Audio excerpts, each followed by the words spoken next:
What advice would you give to a young coach? Well, I think, people are always going to say, oh, it's old school people, or kids are different, or, he's too hard on you, or this or that. Here's the thing I think about coaching. You got to find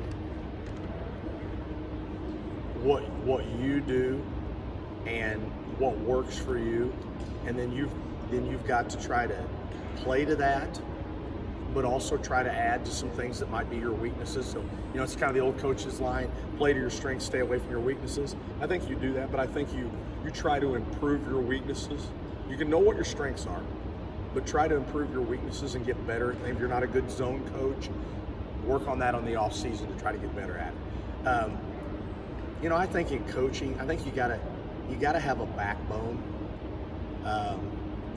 and some guts. If you try to dabble in it, to me, it doesn't work. I'm kind of a coach. I kind of wear it on my sleeve, and I'm passionate about it. But I don't think you're ever going to walk out and go, man, I don't know that Coach Flanagan cares about it.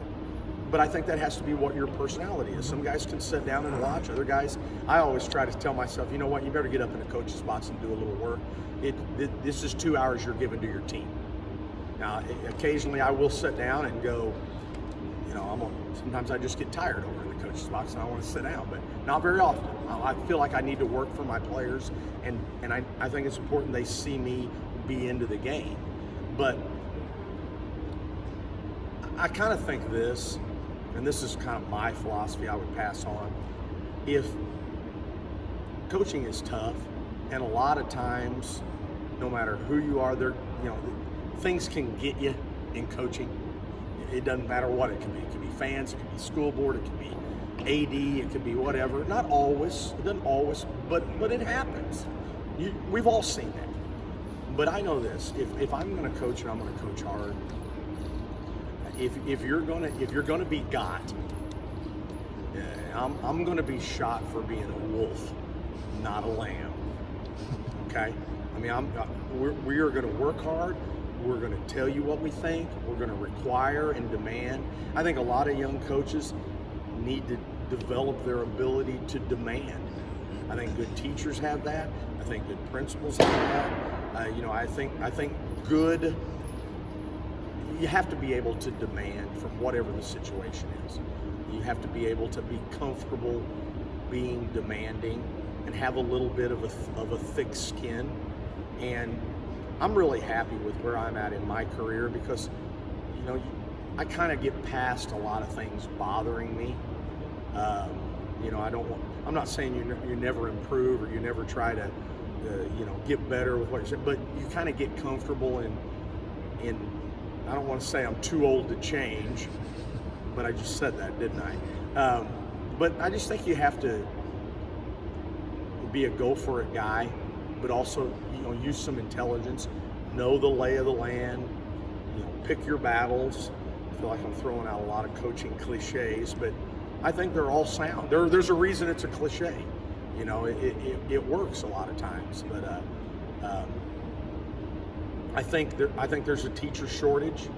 I think sometimes coach and teacher don't always go hand in hand now, whereas before they did. Bob Knight used to always say, I don't know the kids have changed, I just think our demands on them have changed. And, I'm sure a coach, from some of the things that I just said, could probably pull, a young coach or a guy that's getting into it could pull out a lot of things from that, that might apply to whatever their situation might be. Wolf, not lamb. In the next 5 years, what exactly are your plans? Well, I still love the game. I've got a few more years of teaching and probably coach here at Olney. I see myself around the game.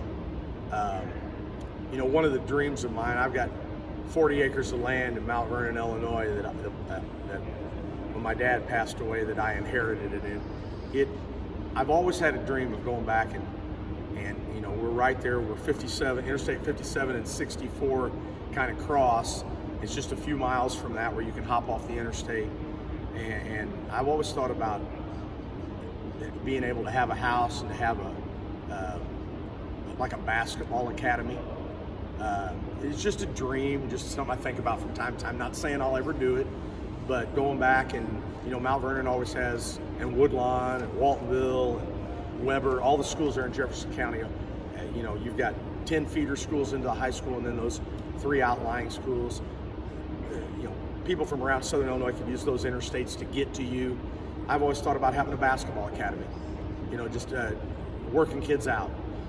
There's something about, and I like being competitive and having my own team, but there's something about a Monday night with several grade school games going on around the Mount Vernon area, where a kid from Rome and a kid from Field, or a kid from Summersville and a kid from Woodlawn, where they're playing each other, and maybe you work out 2 kids on this team and 3 kids on another team, and so you're watching to see how kids play on both teams rather than necessarily pulling for one team over another. All of those kids are your players, and there's something about player development later on. Coaching is a grind. There's film, there's interviews, there's radio, there's practice, there's lack of sleep, there's stress, there's wins, there's losses. There's something about being in the gym and working with kids and watching them get better that I feel like is a big reason that I've stayed in it as long as I have. You don't do something 30 plus years and not enjoy some things, the good things about it. And player development is one of those things. I really enjoy workouts, during the lockdown and during the pandemic and everything. When I was able to get with Braden, and he and I were to do a lot of individual stuff together, that was fun for me. Maybe not as fun for him, but it was fun for me, and he got better. And when we were in situations where you could only work out 2 or 3 guys at a time over the last several months, to be able to get in with our guys and work individually, those are things that I think as I get older, I'd probably want to have a staff of 2 or 3 guys that might help do workouts, but to stay around the game like that and be able to still have friends. I'm always telling Braden, you want to have friends in the basketball community. That's exciting. You need to know people that, you go into a gym somewhere, hey, I know you, or hey, this guy comes over and talks to you. I think that's why you like it so much, why your dad officiates, why Ken Crawford still goes to games and watches his former players or assistant coaches coach. People like to be involved in it and have friends, and I think as a veteran coach, to be able to still do that if you didn't have your own team would be a way to stay connected with the game and still influence. You'd be drawing from a wealth of experience if you came to workouts, at my place. So that's a pipe dream that I might have over the next future years, let's say. Tell me what it means to you to capture your 500th win as a coach. Awesome. That's a lot of time. A lot of tough competition against people. A lot of wins over a lot of tough coaches and tough opponents, and the help of a lot of really good assistant coaches and really good players. They all share in that. To be able to share it with my son when he was on the team was, I got my 500th win and he got his 1,000th point in the same week. That's a pretty good week. It's pretty special. Pretty good week for the Flanagans. And then when you think of the people that are in that club or above it, it's an honor and very humbling. Something about you that not a lot of people know. I'm a big reader. I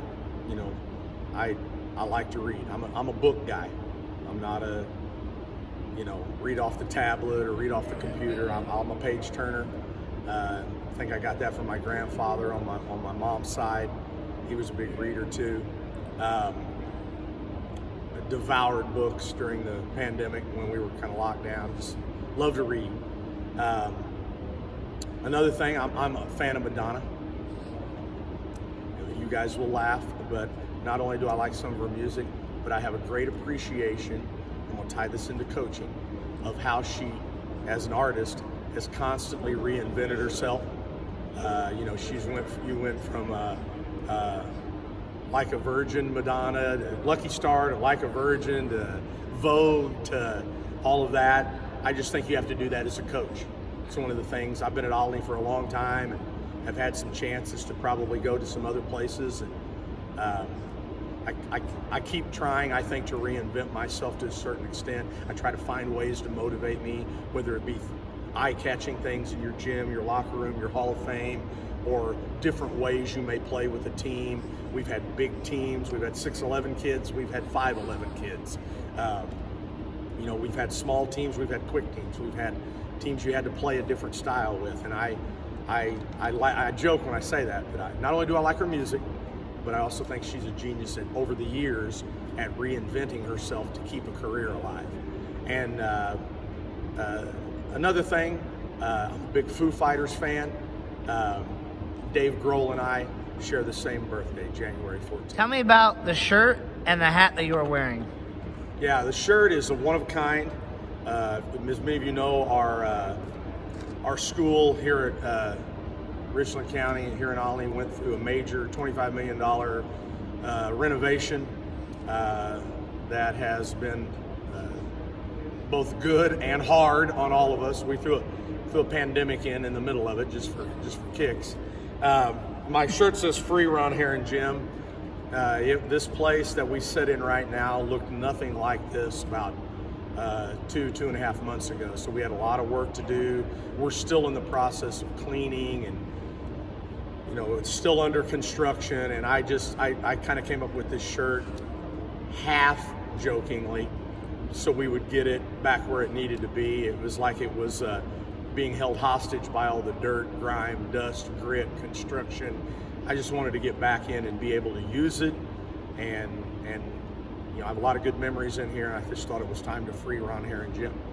So it's one of a kind. There are no other shirts. You asked about the hat. I am a long-time little kid Seattle Supersonics fan, and everybody will go, every time I have a shirt or a hat on, I've got several, that somebody will say, "Oh, Sean Kemp and Gary Payton." They're fine, they're Sonics, but the real thing for me was the 1979 World Champions, coached by Lenny Wilkins. Probably have my all-time favorite NBA player, Gus Williams, on that team. Dennis Johnson, most people probably remember him from the Celtics. He was a young guy then. They were the backcourt. Jack Sigma, who played at St. Anne and in the Illinois High School State Tournament, was their center. A local boy, played at Illinois Wesleyan.